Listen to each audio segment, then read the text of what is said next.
Hi, this is Pat McDonald, your host for Vote for Vermont, where our tagline is listening beyond the sound bites. I'm alone today. The two hosts, who knows where they are, but we're carrying on.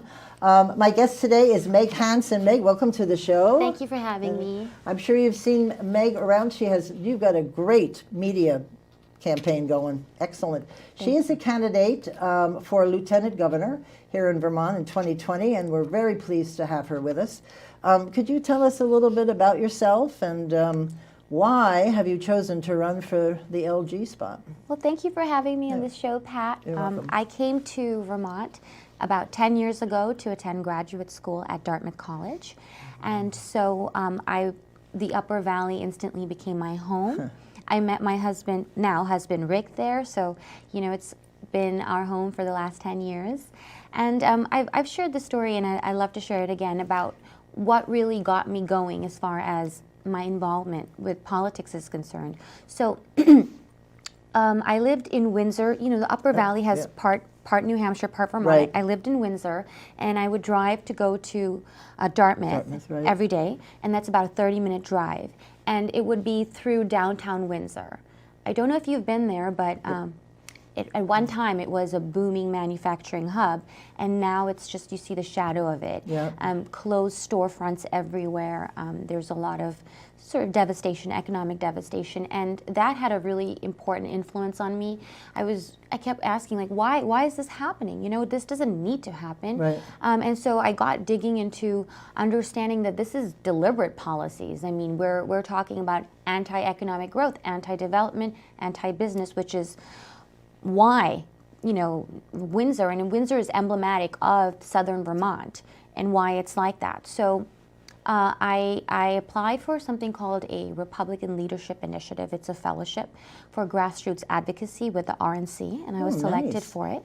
Hey. They got me in touch with Windsor County leadership, Suzanne Butterfield. Oh, the best. She is seriously the best in the party. She's great. So she was chair for Windsor County 10 years. Now she's the RNC committee woman for Vermont. So, and a lot of other people. And then I got connected with the Vermont GOP and the House Republican Caucus, and I made my own, founded my own small communications firm.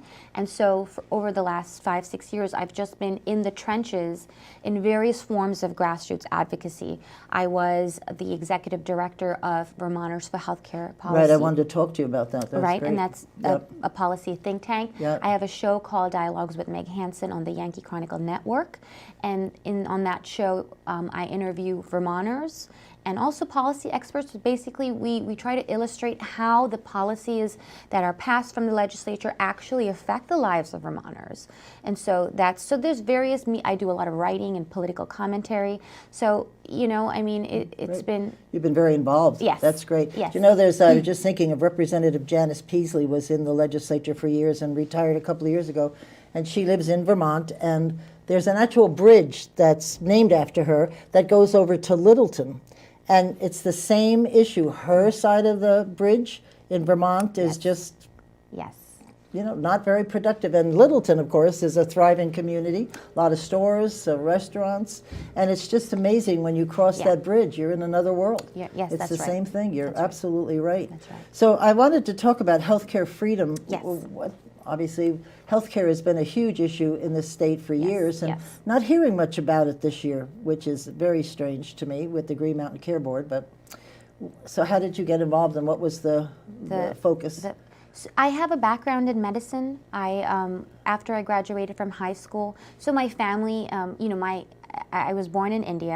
I left when I was 7 months, so I guess it is something of a stereotype, doctors, medicine. Right. My parents are doctors, and there's a very strong tradition of continuing that legacy, especially my mother's legacy that I really wanted to continue. And so I studied, after high school, I did a program called MBBS, which is a British version of the MD. And I started doing it, I was a really good student, so I had good grades. But my strengths are writing and politics. But my dad said, you've got to finish what you started. So I've done that. So I have that. And I came back to the U.S. I could do the U.S. MLE exams, the United States Medical Licensing exams, and then do a residency. Or I could do something else And I did something else. I went to Dartmouth College, and I Great. did. Good for you. So I have an understanding of medicine in that sense, which is different actually from healthcare policy, because healthcare policy is a lot of economics, Right. right? They're there to make money. And when we have particular ideologies like the single payer Right. or all payer, you have to, or even Obamacare for that, or the Affordable Care Act. Right. You've got to sort of get through the weeds and understand how you get to that. And I think that can be intimidating. For me, I think just because I thought, well, that's not really medicine. Medicine is treating patients. Right. And if I could do that, I can certainly understand economics. And so I think that was why I was able to just sort of dig deep Good for you. and understand what's happening. I must say, I've been around for a long time, and every once in a while we'll have somebody from the Green Mountain Care Board or something to explain some of these different, single Yeah. payer, one care, and it is not easy. And as much as the guest tries to make it, keep it simple, stupid, as they say. Yeah. I understand it when they're talking about it, but if I walk away and somebody asks me to explain, it's complicated. Yes. It really is, unless maybe when you're in the weeds, that you can understand it better. But It's just still regular complicated. voters? Yeah, no. it's- And you know what, though, Pat? I think it's deliberate. I think Oh, it's that's an interesting comment. Why do you say that? one of the was it Jonathan Gruber? Oh, yes. Remember what he said? Yeah. That they purposely made it complicated so that the average American voter couldn't understand. When I looked at, we'll get to that, but when I really got into the all-payer model and one care, Yeah. it's tortured and it's very, very complicated, and I really feel like it's a way to disconnect, the average voter from That's what's interesting. actually happening. That's my take on it. Interesting, yeah. We all know Mr. Gruber when he was here studying or making recommendations. So I read that your number one priority, and I'm going to just read this because I don't want to mess it up, will be to represent and advocate for Vermonters whose interests have been unfairly overlooked for too long. Yes. That one I'd love to have you explain to us what that's about. And I'm gonna quote Tim Ash, Okay. who's the Senate. Yes, and- I just told you he'll be on the show Right. in 3 days. So. So he did an interview in which he said, with every legislation that they pass, there are winners and there are losers. So my show, my work, the ethos of all my work has been advocating for those losers. And that I found has always been the average Vermonter. So that's every bill that's passed, every policy that's, Generally, when you have a loser, the loser is the average Vermonter. wow. And so, and we know that because that's what the demographic crisis is all about. Right, And that's right. what I talked about, the devastation in southern Vermont especially is all about. And why do you think the average Vermonter doesn't speak up and doesn't feel comfortable in making phone calls and fighting? Because I sort of agree with you that everything is about us. I consider myself an average Vermonter, just a little maybe noisier than most, but they don't fight, and I don't know what would make them fight and push back. I think the big factor is the media, the local media. Right. A lot of times people do fight. They do write letters to the editor. They write comments. They're not published. Right. They're omitted. So it's not just acts of commission. It's also acts of omission that keep Vermonters out. So that's one thing. The second one is the widespread vilification of a certain point of view. Right. And so when you want to do that, when you want to portray yourself and say, hey, this is what I believe, Right. and you have the forces of, let's say, Vermont Public Radio, VPR, or PBS, or Yeah. all the various media, the editorials of all the newspapers from Rutland Herald to St. Albans Messenger, when you have all of them maligning this particular point of view that basically the vast majority of Vermonters share, it kind of breaks your spirit. Well, it does. You get tired of it. I know on Facebook sometimes I sort of rethink many times what I'm writing and try to write it so I get my point across, but I don't get the backlash. Sometimes it doesn't work, but there you go. Because people are angry, and they're just so angry. I don't understand where Who's it comes angry? from. Seriously, both sides. Yeah. They're just angry. I don't like you because of your views. You don't like me for sure because of my views. Mm-hmm. And we're not very nice to each other anymore. When I was in the legislature, Yeah. we would say things like, the best bill is the third bill, your bill, my bill, and the compromise bill. Okay. No compromise anymore. That's gone. And there's little respect left. It's very sad here, and I don't know what can be said. That's why I'm very impressed that you've kept your ideas going and you don't seem to sway. It's just, here's what I believe, and I think that's very impressive. Thank and you. I thought we're going to talk about Yeah. that you actually gave solutions, which is something people don't do. They just say we should do this, but they don't say how. But anyway, your theme, your campaign theme, is small towns, big hearts. What made you pick those two phrases? I think what I was trying to think was, what does our campaign stand for? Yeah. And then I thought, well, before we can get to that, we need to define who we are. And what we've seen is that Chittenden County, right? Right. And no offense to the people of Chittenden Right. County, of course. I'm just saying, just the politics Right. of Chittenden County have dominated that of Vermont Yep. for so long. And when we look at Chittenden County, what are we looking at? We're looking at the Burlington metropolitan area, which technically includes Franklin County and Grand Isle as well. Right. Right. So Right. when you have that particular big city, you know, I wanted to draw a distinction between the politics of that area and the rest of us, as it's the same, the losers, Yeah, the ones right. who haven't been, Right. who are overlooked, silenced, dismissed. And I know what Vermont is all about, small towns. I know that's really where the heart is. Yeah. And we do have big hearts. So That we do, and as much as sometimes we talk about cost and everything, we have programs for just about everything and anything that could be wrong with somebody if you needed help. And while I'm not crazy about the money that goes along with it, as an individual, I know if I needed help, it's there in this city, in this town. It's really great. And of course, Burlington is Burlington. It's very hard. It's very powerful in the legislature. Yeah. And I'm glad finally that they sort of broke up the six-pack. has it happened? I thought so this year, I thought. I think there's Maybe a I'm wrong. proposal to do that. Oh, but they didn't pass it? I thought they no, did. I don't think, not yet. Oh, not that's yet. too bad. Yeah. They should, because that's too powerful So that group. block of Chittenden County has 6 senators, Yeah. and there's no other similar model anywhere else. no. It's the only one. Yeah, but you've got different, like you said, Grand Isle. Yeah. I mean, they're separate places that they Right. could easily cut Right. out of the Cut out. six-pack. Right. Yeah. I'll have to check on that. For some reason, I thought it was, and I'll stand corrected, but somebody can tell me. I know you're out there. So as I just mentioned before, you have a section Yeah. that you call Solutions. That's and right. you have an excellent website, which I would encourage people to read it. And it's Hansen- called What Will Meg Do for Vermonters? And the website is hansenforvermont.com. Oh, I'm going to put that on the... Hansen, hansenforvermont.com. All right. We'll do that. We'll put it on the thing so people can see it. So let's talk. There's Mm-hmm. 4 very basic areas, and I'd love to have you just take one at a time Yeah. and tell us what you're recommending. First, of course, is economic freedom. Right. And so I think you'd mentioned it before. What's the basic theme, the basic vision that I'm putting forward in this campaign, and that is that the moral path ahead for Vermont is to be pro-prosperity and pro-freedom, right? Right. So basically, if you look at freedoms, you can't have political freedom, healthcare freedom, education freedom without first having economic freedom. That's why that's the first and most important. So in 2019, Vermont was the second worst state to start a business. Right.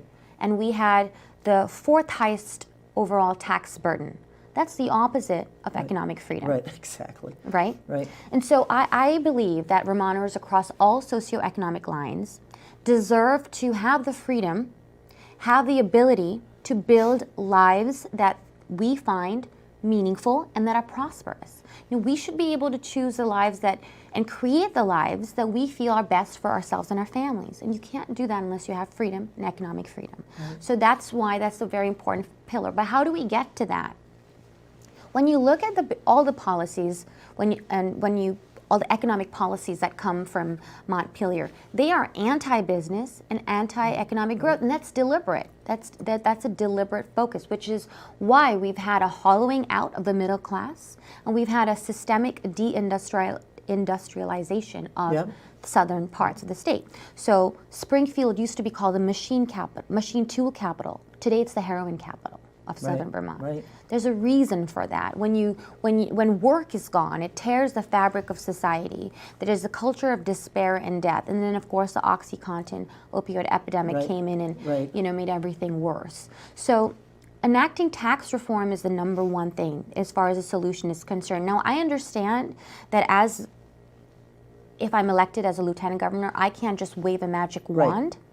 But it's important to put this vision forward to the people of Vermont and say, look, 2020 is not about left versus right. It's about moving forward versus staying stuck in the past. Especially over the last 10 years, we've seen the current political class preside over the decline and fall of Vermont. We can either elect people to continue the status quo if that's what you're happy with, or we can move in a new direction toward more freedom and more prosperity. Now, when I've had people on the show and I've said, what have you heard, Democrats, Republicans, progressive, what have you heard from the people? Yeah. And they all say economic development, property tax relief, education, everybody, every voter that they talk to. And then they sit in here and talk about their priorities, which do not include economic development. And I'm wondering why they don't hear. I think you're saying it's sort of intentional, but what is their vision of Vermont if they're going to keep going down their path as opposed to economic development? And so if we were to do economic development, then Vermont would be prosperous, it would be inclusive, and it would have a strong middle class. And a strong middle class, basically creating prosperity or wealth creation and property ownership. Those are the ambitions of a middle class. And when you have a strong middle class, you have a healthy representative democracy, as our founders wanted. But when you want to go in a different direction where you have a really wealthy class and a dependent class. Right, which is growing every day. That is a very exclusive vision of Vermont where as a society, we will become very exclusive. And in that society, you can have things like tourism, focusing on second home and third home owners, making Vermont a place where, let's say, we can have ideological goals that make Vermont the nation's leader, in terms of climate change, carbon emissions, things like that, like scoring points ideologically. Right. And that's where we are, and that's where we're going. So if that's what you want Vermont to be, then economic development is what you want to stay far away from, right? I know their latest idea of economic development is to make all of us move in from the rural areas into the downtown so they could be thriving downtowns, and then leave the land open, which I'm not crazy about since I have my land and my house, and it's not in downtown Barrie or Berlin. So I'm staying put. Good luck to them. So the next one, I think we talked a little bit about it, but it's healthcare freedom. And I am not even sure where we are these days with healthcare. Because they talk about one care. And I haven't gotten a handle on that one in my mind anyway. So I think we have to just accept people don't like the word socialism. It's very loaded. Some people think it's good. Some people think it's bad. But Vermont, we have to just let's call a spade a spade. Vermont has a socialized economy. Our largest employer is the state government. And then we have healthcare and education. Healthcare has many monopolies. The biggest one is UVM, that's state run. And then Vermont Health Connect, which is, again, has a monopoly of Blue Cross Blue Shield of Vermont in terms of the insurance. And we know that BCBS has a very cozy relationship with the legislature. For sure. Right? And then we have education, which is, again, public school and that. So if you see, there's no room for industry, private enterprise, businesses. So we do have a socialized economy. And when you have a socialized economy, freedom at all levels is automatically curtailed. That's the whole point of having central planned, as opposed to letting people be free. So in healthcare, we know in 2011, then Governor Shumlin tried to enact single payer, but it failed. Why did it fail?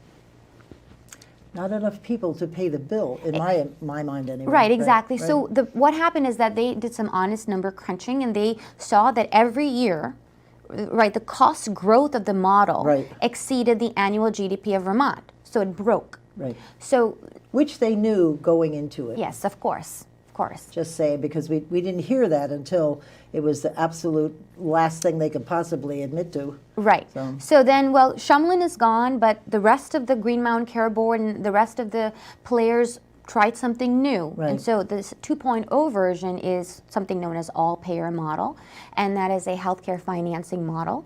And their goal is to show cost containment. That means we are able to contain costs. And I think a lot of people, even Republicans, have kind of bought into that and thought, oh, this is a good thing. And they say that's the success of the model.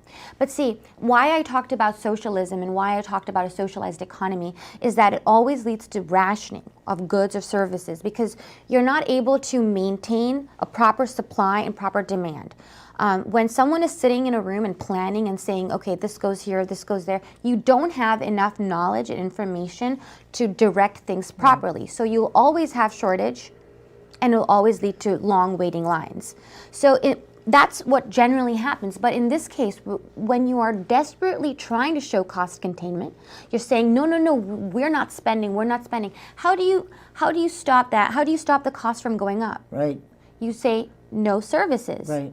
So we have seen, I have statistics to show that there's been a decrease in the use of primary care providers, decrease in the use of specialty physicians, and health quality indicators have worsened. So it's not like everyone's doing well and therefore Right, not using it. And we have a lot of anecdotal evidence of long waiting lines. So people are not getting, Vermonters are not getting the health care they need. Didn't we used to call that managed care? Yeah, managed care is another. But people hated the term managed care. So, but when this was tried years ago, when it was supposed to be a managed care model, people really didn't like it. But now we have one care, which is managed care, and nobody's connecting the dots that one is, in fact, a managed care. Well, the term was HMO back in the day. Right. Now it's called ACO, Accountable Care Organization. Right. It really is just a revamped version Exactly. of HMOs. Exactly. And Dartmouth professors came up with this concept of ACO and was sanctioned by President Obama under Obamacare, which is how it took off. So yes, the all-payer model is an ACO all-payer model, and it is managed by a private company called OneCare Vermont. Interesting, and yet we don't advertise that. We don't talk about it much, do we? It's just sort of happening in the background. That's sad. I was surprised and was sort of challenging the Green Mountain Care Board's authority of whether they have the authority by statute, because their initial charge was single payer. Right. And I don't remember seeing in statute anything that allowed them to keep going, but I'm obviously, since they are keeping going, I've missed something. Well, the Green Mountain Care Board is tasked with providing oversight over this model, the all-payer model. And they mentioned all-payer model? Yes. Oh, well, okay. now, when they signed it, so in 2016, just before he left office, Governor Shumlin signed the contract with, then it was the Obama administration, to try this out. And Green Mountain Care Board was tasked with oversight, yes, of it. So I didn't quite remember that, passing the gauntlet from one to the other. although Kevin Mullen, the chair of the Green Mountain Care Board, has admitted, he admitted last year, that they have not been providing as much oversight as they should have. Right. So when I was heading Vermonters for Healthcare Freedom, we led an original investigation of this model. And I'm still continuing it on the campaign. And it is very, very problematic. I'm sure you've heard of the fact that they keep increasing their annual budget, keep asking for more money. So now it's $1.42 billion. Right. But what is that? So what are we getting for it? So the main idea is that it's supposed to lead to cost savings. It's not led to any cost savings. Do you know what? I just absolutely love this knot. There's a hospital up north, but they yelled at them because they were making too much money, because the hospital was becoming famous and well known for knee transplants and those kind of surgeries. Yeah. My sister, as a matter of fact, waited several months to be able to go. It's not Gifford, because that's down south. I'll think of it. But anyway, the Green Mountain Board came out in opposition to the fact that this hospital was making too much money, and that people from the other areas here, Burlington and here, were going up to that hospital, when in fact they're only supposed to be treating people in their area. But they had such reputation for this type of surgery that people wanted to go there. And I thought, how can you yell in this environment about somebody making too much money? But they did. Isn't that the opposite of healthcare freedom? There you go. Because they plan on Burlington people going to Fletcher Allen and Okay. people here in Washington County going to Central Vermont. And so people were going up north because that's where they got the best service. I see. I thought that was humorous. But anyway, I think they were trying to cover some of the other hospitals, like you should go to Fletcher Allen, but if they're not as good as the one up north, why go? So if Vermonters are going to have this regulatory board, right, of Green Mountain Care Board members, and they are supposed to provide oversight and regulation for all things healthcare, shouldn't at least we have the best choices? That's it. Yeah, because I recommended in something I wrote, let them do this kind of surgery up there. Maybe Fletcher Allen is a heart specialist, and maybe Yeah. here in Central Vermont we're cancer specialists. Right. So you know where to go if you have cancer or if you have a heart problem. What's wrong with that? I believe, you know what I believe? I believe that healthcare freedom is a right. That's it. So we should be, as Vermonters, should be able to choose the healthcare And afford it. Yes, that we can afford, that we want, that's tailored for Right. our needs and that of our families.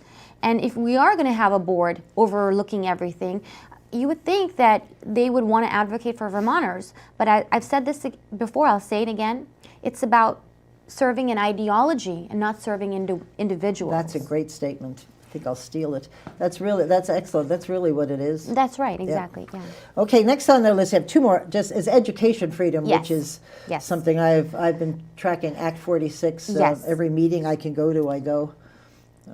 So with Act 60 and 68 and 46, what's Right. happened, the main problem is that there's a lack of accountability, right? Yep. So we have the local authorities and the state authorities pointing fingers at one another. No one is accountable for how the school budget is created and spent.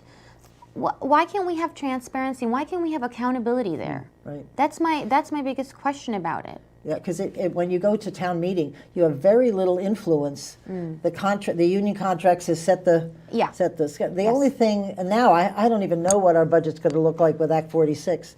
We'll find out on town meeting day. right. But we had to absorb the cost, the debt that some other the schools were in. So we have to take that, and we also from Callis they were in the plus side, so they had money saved, and we got some of that. Oh. I thought, well, no, that's your money. You keep it. You did the work for it. But anyway, I'm going to be anxious to see what town meeting brings. What do you think of tax breaks for homeschooling?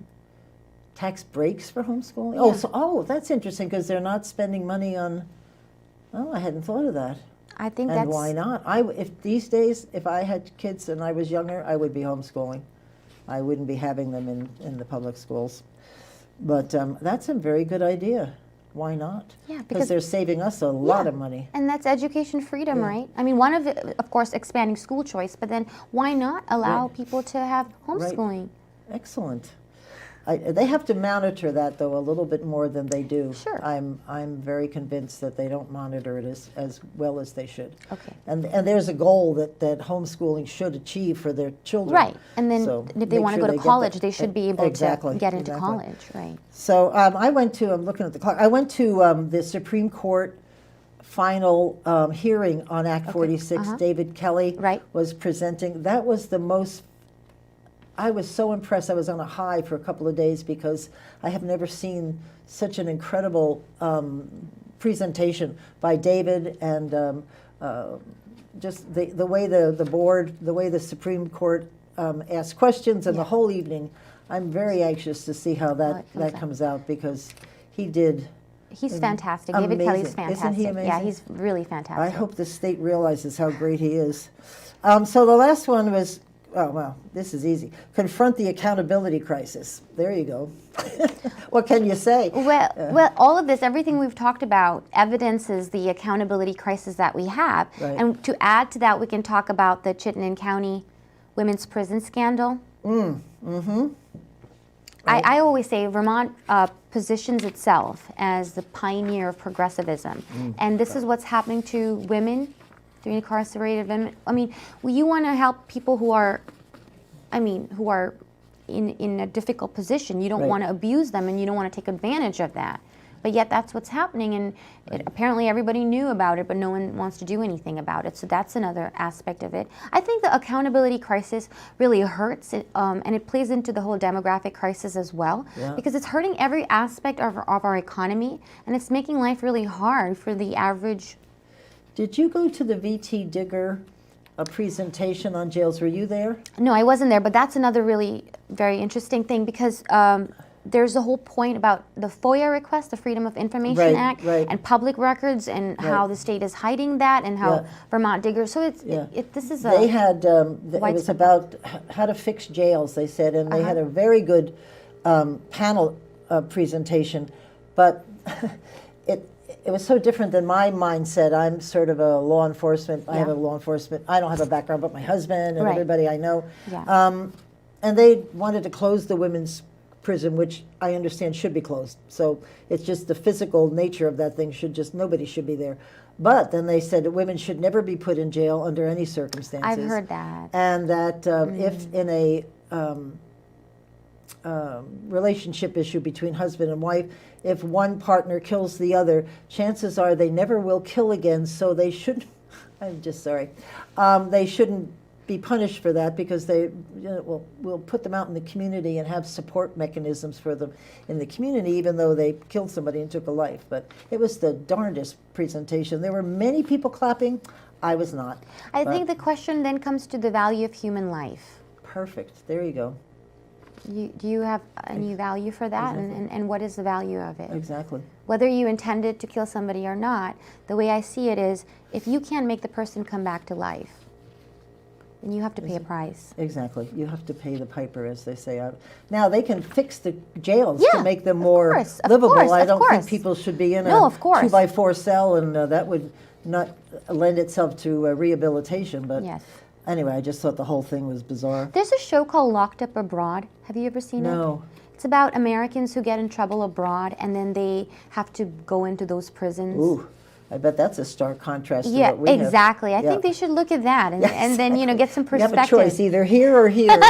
Yeah, What exactly. would you like? I disagree with the going out of state, though, because Oh, I do yes. think that there's a good point to having family nearby, so that you can see your children grow up, you can see the husband or wife or whatever, and I just think that helps with rehabilitation. As well. I lived in Ossining, New York, and I had lived in a high-rise overlooking Sing Sing. Oh, And every Sunday, the guests would come Yeah, around. It was yeah. quite the treat.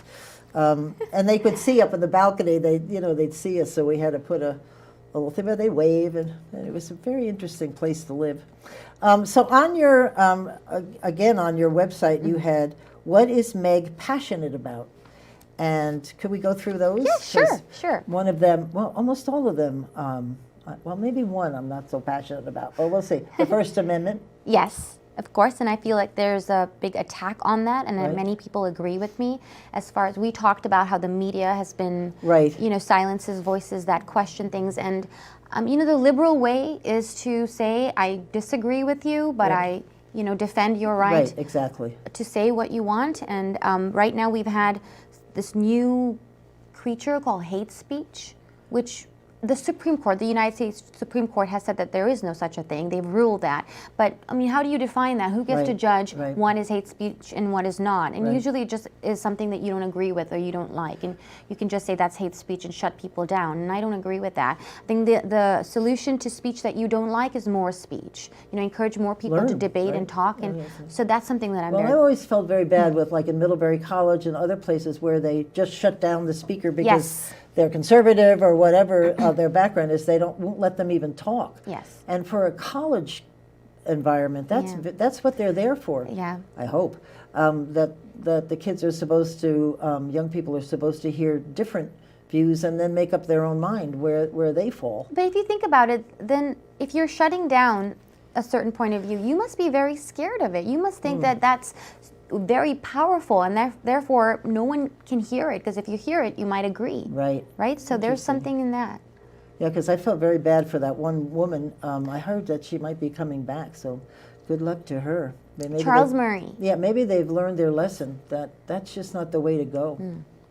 The other one is, which I have a friend of mine, I read this to him and he just said, love her, boosting recruitment for rural VFD and EMS. Yes. And you're right, there's such a shortage. Right, and in our rural towns, as you know, so our volunteer firefighters and our EMS personnel, I think they really embody the spirit of the theme, which is small towns, big hearts. Right. Because they're volunteering their time and their labor. Right. And in many of these rural areas across our state, this is the first and sometimes only access that you get to first responders, you know, when you have volunteer ones. Right. But we are seeing a depletion of that, and that Right. is because of the demographic crisis. You know, people are leaving. Yeah. And so I look at these institutions as valued pillars of our small towns, of the fabric of Vermont society, and it's very important to support that. Right. And I boost don't think they recruitment. get enough recognition Yes. either. I mean, Yes. you never say thank you to the firefighters, or sometimes you can get them to say thank you to the police, because that's what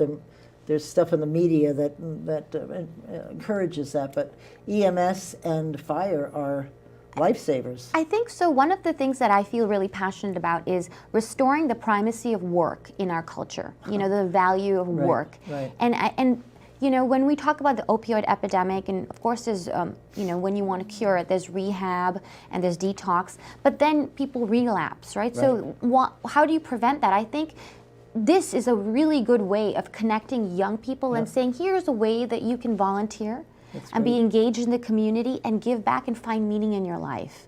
And that way, you know, solves a recruitment crisis and also prevents the relapse. And it's sort of, you know, people say that it's sort of cliche that, you know, the more connected that we are, the more alienated, more isolated we are today. And this is a good way of bringing together who we are in our And towns. perhaps you can see that other people are perhaps worse off than you are, Yes. because they've lost their house. I Yes. mean, they have to start all over again. That's great. That's also missing gratitude. Yeah. I think gratitude is missing in our society, in our culture. Yeah. We live in the most prosperous nation. I'm lucky. I've lived in many parts of the world, and so I feel, and I tell myself, I have the gift of perspective. You know, I always compare what we have. We live in the freest. It's not a cliche. We really live in the most freest, most prosperous nation. Yep. And yet, the politics of envy that is designed to breed resentment, Yep. and I think that has been allowed to fester and cannibalize the left, and especially in Vermont when we have Bernie Sanders. I mean, the whole point is about hating on merit, hating on others, It's tearing them envy down. about what other people Yes. have. That is the perfect word for what's going on these days. I mentioned it at home many times. I just think people are envious of Yes. other, and they don't mind taking Yes. what you've worked for. What you worked I'm for. like, back off. That's, Exactly. That's my money. But that's destructive. Yeah, That's very for sure, destructive. for sure. So this is sort of a way. I've been working since 1964, and I take offense when people come and want my money. Yeah. Just work. That's a good thing. Yeah. So obviously the next one, I'm right with you, supporting law enforcement. You figured you're waiting for the fourth one for me. I know, because you're not, and I want to explain to you why Okay. I mean.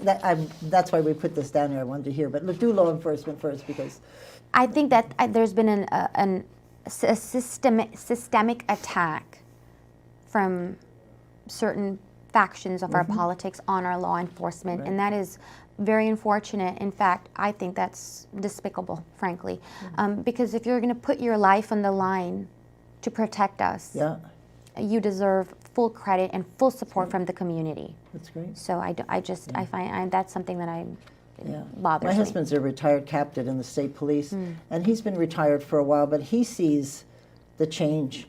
It wasn't like that when Yeah. he was in active duty, and it's very hurtful. I mean, it's very strange that people, because who do they call when they're Right. when they're in trouble?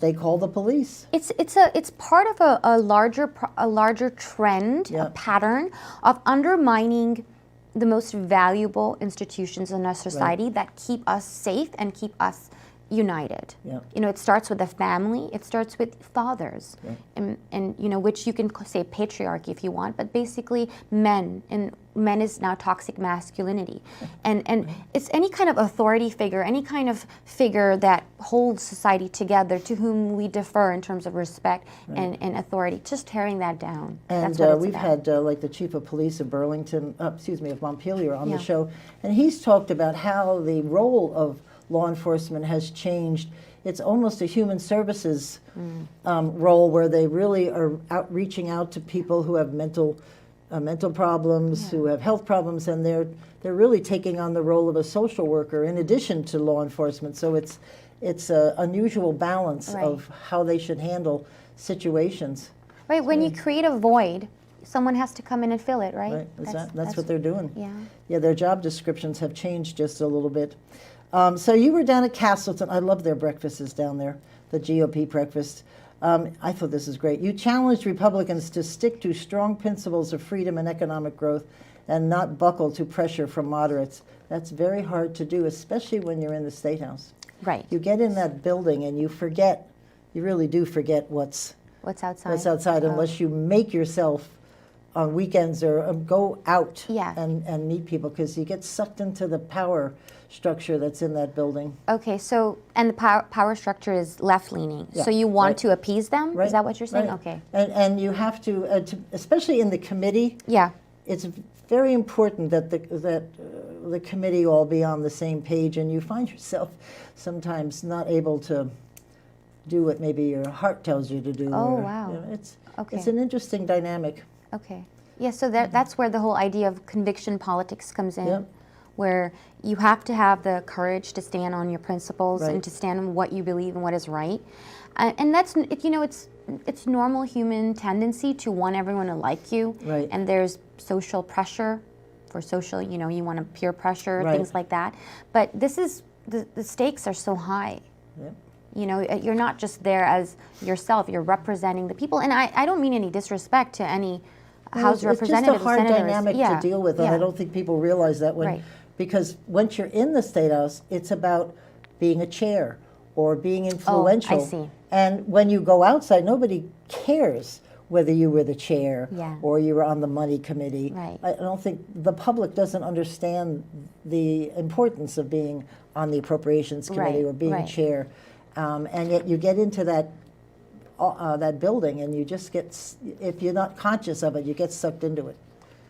Many of the people have figured out how to deal with it, but some just get sucked right in. But see, this is a great problem that people of Vermont should be told about. The media should cover it and say, look what happens to your representatives and these power games and these, political opportunism, and that's what they all get sucked into. That would be a wonderful thing to give them a reality check and also help people understand what happens. They all sort of, on the left side, they all sort of vote however they're told. On the Republican side, if you can explain why you're voting a different way than perhaps the Republicans, and explain it, they understand it and support you because it's your right to vote however. And people just, that's what they do. They'll come up and say, I have to vote no because, and then that works out okay. But generally speaking, the Democrats and progressives vote in a block. Right. I worked very closely with the House Republican Caucus. Oh, did you? Oh, that's great. They're and Don Turner when he was a leader. Right. And so he would say it all the time. I never tell anyone, I never tell my caucus how to vote. Right. Everybody always respects their opinion, and they had discussion and they talk about it. That's it. But on the left, you were told that for this one, you have to vote this, and that's it. We've told this. They've stopped doing it, but on the head of the Democratic caucus in the House, they would put a sign on their desk that said no or yes. Wow. And it was right there. And a couple of times we went over and took pictures, and they got very mad at us. But I could see, I sat over on the other side of the horseshoe, and I could see and knew if they said no, I'm voting yes. So it was easy for me to know how to vote. But I thought, how do you do that? So a lot of the representatives didn't even come in to hear the debate because they just know they knew what they're voting. Wow. So, and sometimes, I know when I would talk on the floor, and I really worked hard on my speech the night before. Yeah. And once or twice I've changed somebody's mind, but if you're not there to listen, there you go. Right. Yeah. Very strange. Yeah. Anyway, I thought that was what was their reaction when you told them to shape up? That's my words, not yours. But down in Castleton, it was very positive. Was it good? Yeah, I'm very glad for them. positive. Very positive. Yeah, that's a great group down there. You talked about, I love this. You talked about at the breakfast about former Prime Minister Margaret Thatcher, and what she did in the UK compared to the US. Could you talk about that a little bit? That was a great story. So after World War II, in British politics, it's different. They have parliamentary system, but Right. they have a right and a left. So their left and right parties came to something known as a post-war consensus, which means both sides agreed that socialism is the way. And so Socialism is what? I'm socialism is the way ahead. sorry. Oh, And which I didn't know, but they nationalized a lot of the industries. You know, right from water, gas to Right. British Airways, as we know, and telephone system. Everything was nationalized. And so, by the time Margaret Thatcher came to power in 1979, this once great nation was really down on its knees, and it was known as the sick man of Europe, huh. because it was basically on the verge of collapse. And she came in and she said, we're going to change, because I'm not going to let this happen to my country. And she was a conservative. Right. And she cut spending, and she did all these reforms. One of the things was to privatize industry, go back to free markets.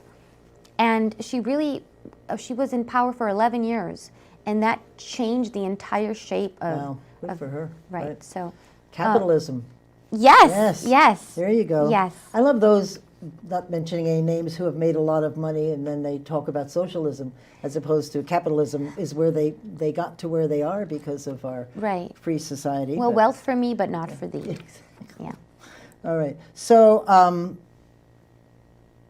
And so how does that help with Vermont? Because Oh. I feel like that's where we are. As I talked about a socialized economy, Right. there was a recent article in The Economist where they talked about how all 49 states have done really well and recovered from the Great Recession except for Vermont.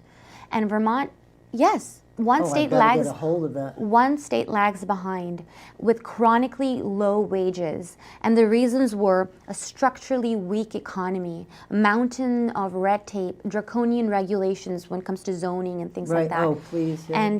And even though they've put in, well, that article said we have put in minimum wage laws, that's had no impact Right. on increasing wages. So chronically low wages, an overly expensive housing market, youth flight, demographic crisis, and so Sounds depressive when you actually list it all in one right. sentence. So I would say Vermont is the sick man of the United States. Wow, I've got to get that copy and get that out there. That's really sad. And I don't understand why our legislature doesn't get it. They are nice, very smart people, but they're hung up on this, we'll take care of you. I don't want to be taken care of, thank you. But I think that's the one mistake that we make a lot of the time, those of us in the right of center. And I'm not talking about individuals, I'm talking about the overall group, principle right, of the left, is to think that, oh, well, the intentions are noble. It's just that when you put it into practice, it doesn't work. I don't think so. I think socialism does exactly what it says it's doing. Right. It's a politics of envy, and when you're obsessed with that, it's all about forced income redistribution, and that's what we're doing. But income redistribution, not from the wealthy to the bottom. Usually, it's always regressed from the bottom to the up, and the middle class. That's why I talked about the hollowing out of the middle class. Yep, right. I think that the state of Vermont right now is exactly what the policies that were passed have designed. It's not a mistake. This is exactly what they want. Right. So it's up to the people of Vermont to decide, do you want this? If you like this, then continue voting for the same people. Right. But if you want something different, if you want freedom and prosperity, and you want to be a part of the American success story, which everyone else is enjoying, but not us, not people of Vermont, then you have to go in a different direction. So with your ideas and how you view things, Yeah. you know, the lieutenant governor job is part-time. Yes. And the two main things is to preside over the Senate Yes. and to fill in when the governor is out of state, or God forbid, as with Snelling. Yes, exactly. What do you think you're going to do with the other half of the day? Or because a lot of the governor used it for odd jobs, where he'd go out and fill in jobs just to understand. Oh, right. How will you get your thoughts and ideas and what you see for Vermont out to the people to perhaps influence the Senate and influence the rest of the folks up in this legislature? So while, let's say I have the wonderful blessing of being elected, I would be I would be a part of a group of 30 members. So as we mentioned earlier, we have 6 senators from Chittenden County. Right. 2 of them are running for the position of lieutenant governor. That's right. right, And you right. can say the front runner is the Senate President, Tim Yeah, Ash. Tim Ash. So do we really need 7 Chittenden County voices? No. How will that help the people of Vermont in terms of anything, in terms Right. of policy, in terms of... So what I would bring is, I would bring diversity in every aspect. Also geographic, in terms of representing Southern Vermont, and my ideas. And that would be a wonderful opportunity to influence discussion and to bring balance to the Senate, a little more balance at least. And so that's, I think, the question that we really need to ask: do we need 7 Chittenden County senators or Well, not? that would change. I really thought it happened this year, and I'm sorry I got that wrong. But they have such a strong block with the 6 of them together. Right. I know people from down south for years they use Route 4 as this is Vermont, and who are all those other people that Montpelier doesn't think of Vermont past south of Route 4, which is sort of true a little. We don't know much about Bennington and Brattleboro and Windsor. We don't. Yes. Rutland, yes, we do for whatever reason. Central but, Vermont. but beyond that, we don't. I know. Sometimes very some people question. They're like, "Is Windsor even Vermont? Isn't that New Hampshire?" Where is that? Exactly. So I think the reason is, I'm not trying to be the lieutenant governor to make money. It's not a career step up in the ladder. And I do my writing. I have my own media. I'm, I guess, a small entrepreneur. So I will continue doing all that and getting my ideas across. Doing this gives me a platform to campaign all across the state and continue giving those ideas out. To go talk to children, because you said, this was a very sad quote, "For those of us under 40, which is certainly not me, there is no sustainable future in Vermont," and that is really true.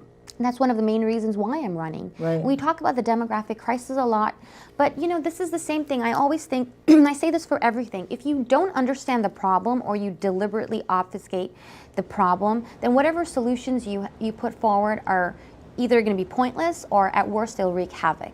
So if you don't understand that the fact is that the economy doesn't have upwardly mobile careers, it doesn't have avenues for young people like myself to create wealth, to buy a house, to afford to have children and save money for retirement and growing old, how can I stay here? How can millennials and generations that follow us stay here? Right.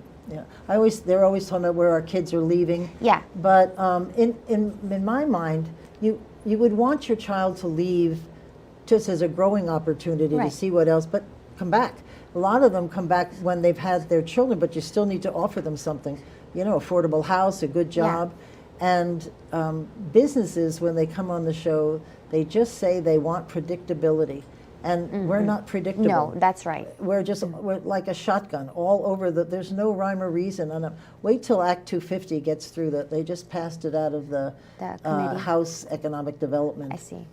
Okay. Oh, no, I'm sorry, Natural Resources. Wait till people. But see, what you just said about, kids get, a lot of people, I've heard that a lot, that, people, they've grown up here, they want to go out and explore the world. Right. But then why don't people from other states come to Vermont to explore the world? Well, but see, my thing is, colleges are full of kids who have come to Vermont because they like Vermont. Those are the young people we should be working with. Set up some kind of a platform so that they can come and talk. Exactly. Because they like it here. They like the skiing. They like the hunting. They like whatever we do here all year long. And that's my story. Right. Education brought me here. It brought my husband here. We got married. Exactly. Our story began here. But just last year, we had 3 colleges shut down. Oh, I know, that's tragic. Yeah, 2 in Rutland and in Bennington as well. And I think that there was those were good. They were highly recognized schools. So we lost about 1,000 students and about 300 faculty and staff. And those are the kinds of people that want to stay here. Right, because they picked us. Yeah.